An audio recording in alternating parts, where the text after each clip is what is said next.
we are looking at what is the meaning of this acronym, especially on TikTok, social media, texting, YouTube comments, and more.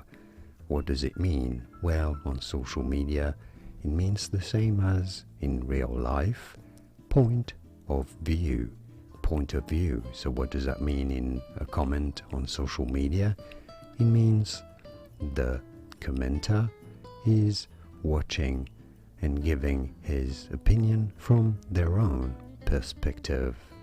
Point of view, POV, or POV, POV is what it means, point of view. And now you know.